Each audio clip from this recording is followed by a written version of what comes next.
ആലപ്പുഴ മാന്നാർ സ്വദേശി ഓമനക്കുട്ടനും കുടുംബവും സുമനസ്സുകളുടെ സഹായം തേടുകയാണ്. ജീവിതത്തിന്റെ കഷ്ടപ്പാടിൽ നട്ടം തിരിയുന്ന കുടുംബം ഇപ്പോൾ ജപ്തി ഭീഷണി കൂടി നേരിടുന്നു. വന്നിരിക്കുക, ഞങ്ങൾക്ക് യാതൊരു നിവർത്തിയില്ല. ഞങ്ങളുടെ കടക്കടം സൊസൈറ്റിക്ക് എഴുതിയിരിക്കുക. ഒരിക്കലും ഞങ്ങൾക്ക് ഒരു മാർഗവുമില്ല.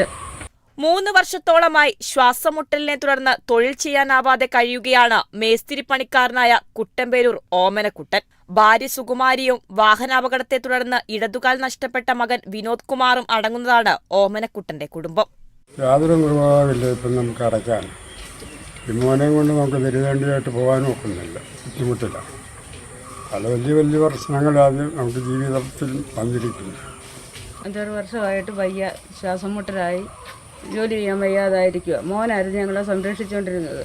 ഇപ്പോൾ മോൻ ആക്സിഡൻ്റ് ഉണ്ടായി 2 വർഷമായിപ്പോൾ യാതൊരു നിവൃത്തിയില്ല. ഞങ്ങൾക്ക് ജീവിക്കാനും ഒരു മാർഗവും ഇല്ല. 2022 കൂട്ടുകാരനുമൊത്ത് ചെട്ടിക്കുളങ്ങര കുംഭഭരണിക്ക് പോയി മടങ്ങിവരവേ ഉണ്ടായ വാഹനാപകടമാണ് കുടുംബത്തിന്റെ ആശ്രയമായിരുന്ന വിനോദ് കുമാറിന്റെ ദുരവസ്ഥയ്ക്ക് കാരണം. ഇടിച്ചിട്ട വാഹനം നിർത്താതെ പോയതിനാൽ നഷ്ടപരിഹാരത്തിനും വഴിയില്ലാതെയായി.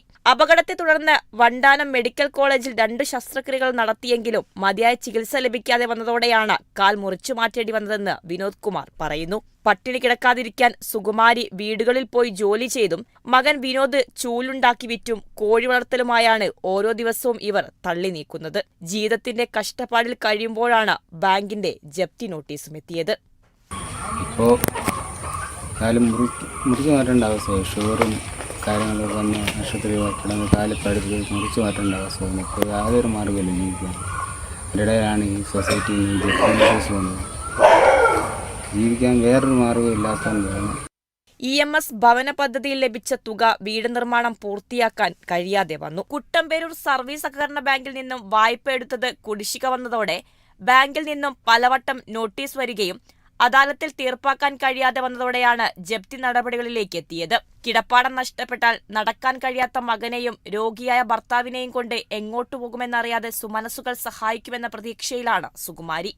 Kerala Vision News, Alappuzha.